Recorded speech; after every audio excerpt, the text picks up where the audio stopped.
ஒரு இடத்துல ஒழுங்காக வேலை பார்த்து தானே இங்கே பிரியாக்கா வீட்டில் 4 நாளைக்கு வேலை பார்க்குற, 4வது நாள் அங்கே போய் இது வேலை பார்க்குற, இங்கே நடக்கிறது அங்கே சொல்கிறது, அங்கே நடக்கிறது இங்கே சொல்கிறது. ஏன் இந்த என்ன ராணி உனக்கு நல்லா தான் இருக்கிற 4 நாளைக்கு நல்லா இருக்க, 4வது நாள் ஏன் இப்படி கலவரம் பண்ணுறேன்?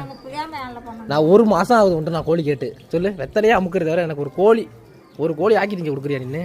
அச்சத்தில் ஆகத்தில் அப்படி ஆ புரியல. நீ பிடிப்பே பிடிக்க மாட்டியான்னு தெரியல என்னான்ட்டு. எனக்கு ஒரு கோழியாவது வேணுத்த.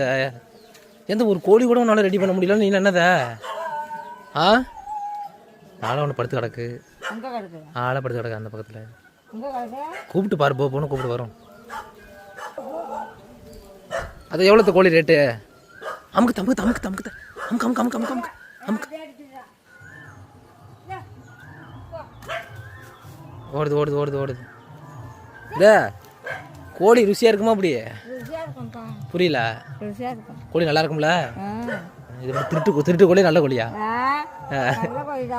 இல்லை அவங்க வீட்டு கோழி தெரியும். நீ இப்போ திருடி எனக்கு கொடுக்குறியா இல்லை காசு கொடுத்து வாங்கி தரியா?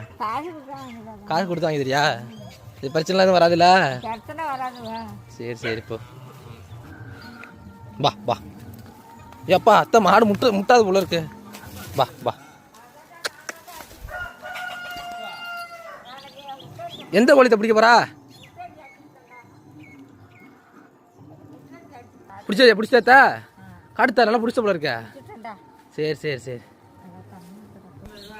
350 ரூபாயாண்டா. பொட்டை கோழி அதிகமாக இருக்குப்பா. நல்லா பெருசா இருக்கு. பெருசா இருக்கு. பார்த்து பேசி கொடுத்து என்னத்த வருமா கோடு விலைய சொல்லி கொடுக்குறியா? என்னம்மா அப்படி விற்கிறீங்க? என்ன நம்ம இப்படி விற்கிற? விலைய சொல்லி கூடா. இந்த கொண்டையில என்னடா இருக்கு? கோழி கொண்டையில வந்தியா?